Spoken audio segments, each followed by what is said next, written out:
Shanghai, a symbol of prosperity and opportunity, once considered China's premier financial and luxury consumer center, is now in the throes of a deep economic crisis. The skyscrapers that were once the pride of the middle class have become burdened with debt.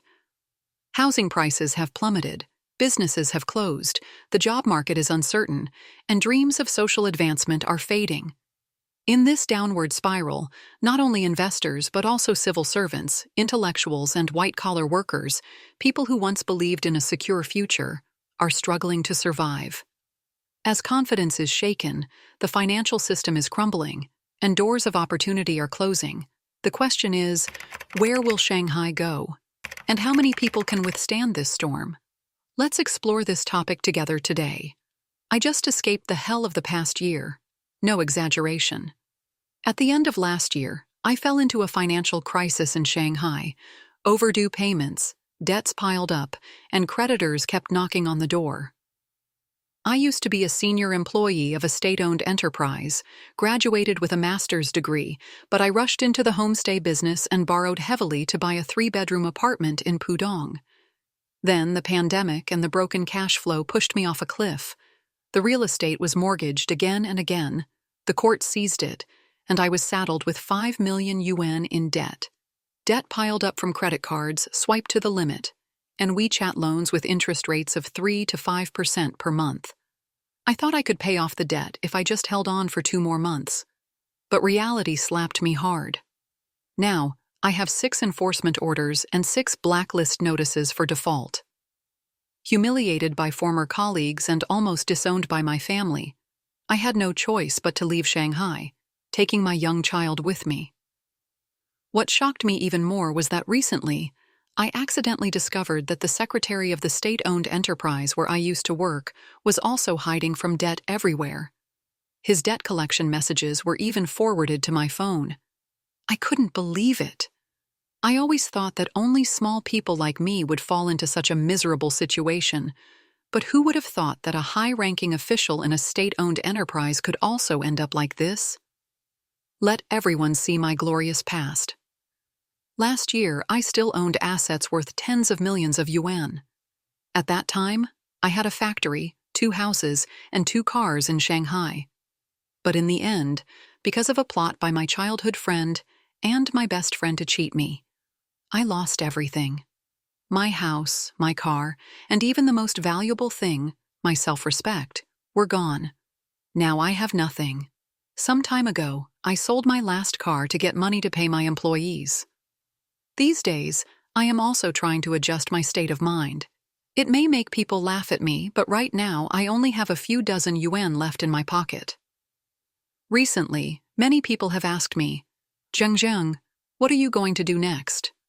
Work for hire to pay off your debts or continue to start a business?" I want to say that if I only work for a salary, I probably won't be able to get back up in this life. If life doesn't go as planned, listen to my story. Last month, I was still a famous doctor in Shanghai, but now I'm just a loser, with nearly 10 million yuan in debt, even after selling all my assets. In the past 9 years, I've never seen life so harsh. Creditors surrounded me. My parents were old and weak. My children had grown up, and I was helpless. The road to repaying the debt left me exhausted, sleepless, and depressed. As a first-class hospital specialist, I once had a brilliant career and a happy family. In 2008, I invested in helping my cousin expand his business, from coal mines to supermarkets. But in 2016, he ran away, leaving behind a huge debt. Blind ambition and poor decisions pushed me into the abyss.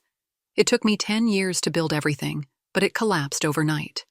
Dad, I have been unfilial and have made you worry all your life. This year, I can't come home for Tet, and I can't take care of you. But don't worry, I'll take care of myself. Today, I'm truly helpless. Before, when I had money, I didn't care about it. At that time, all I valued was human relationships. But now, with not a penny left in my pocket, I finally understand what it means to be poor. Today, I spent the whole day trying to borrow money, but I couldn't get a single cent. I used to own 3 restaurants, a bandage factory, and an online celebrity training company. At that time, I had a house, a car, and everything in my hands. But now, I'm in such a miserable situation. I never imagined this would happen. I just want to tell everyone listening, when you have money, don't spend it lavishly and don't lend it easily, because you never know when you might fall into poverty and not be able to borrow even a penny. Then, you will understand what it means to be humiliated, miserable, and desperate. Shanghai, the most international city in China, looks glamorous on the outside, but it cannot withstand the economic downturn. If even state-owned enterprises with strong government support are struggling, how will private enterprises and individuals survive? Shanghai has relied on real estate, finance, and middle-class consumption to maintain its prosperity.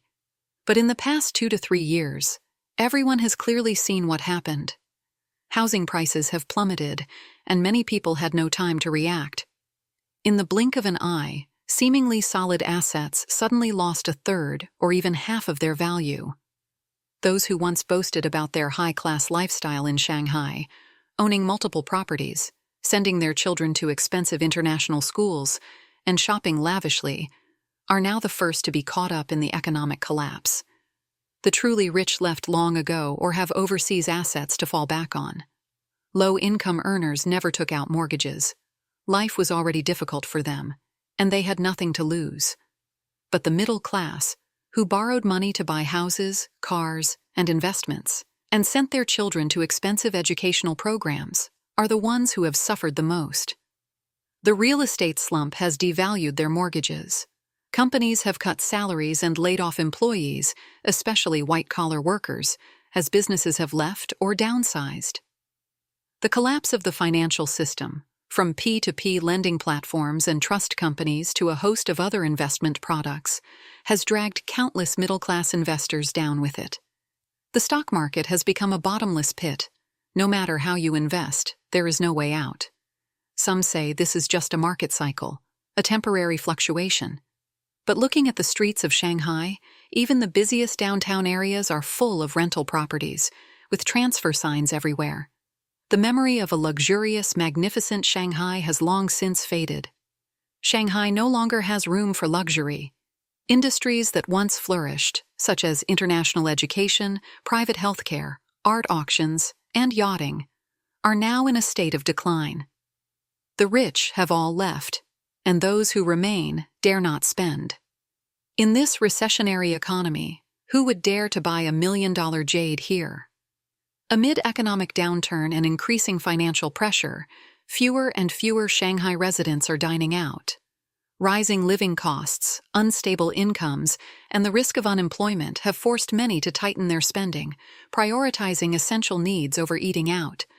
Restaurants, from budget to high-end, have seen a sharp drop in customers, forcing many establishments to cut staff or even close. Doing business in Shanghai has become incredibly difficult. Perhaps this is also my last day here. Today, I stand at the bottom of the abyss of fate, my heart filled with confusion and helplessness as this restaurant is about to close. I am bankrupt, with hundreds of millions in debt, not knowing what to do. Last year, filled with beautiful expectations for the future, I invested all my capital into opening this European restaurant. At that time, I was full of faith and ambition, believing this would be a major step toward success. When it first opened, the restaurant was always packed with customers, and everyone gave endless compliments. I truly believed I could expand and grow even stronger. But then, reality delivered a painful slap in the face. The business world is like a battlefield. Everything changes unpredictably. In just 2 short years, the business has gone downhill. Before Tet, the restaurant was so empty and lifeless that I lost all motivation to continue. So today, I reluctantly closed the restaurant, officially ending my entrepreneurial dream, at least for now. Not only did I fail to make any money, but I also lost everything. All my previous savings are gone.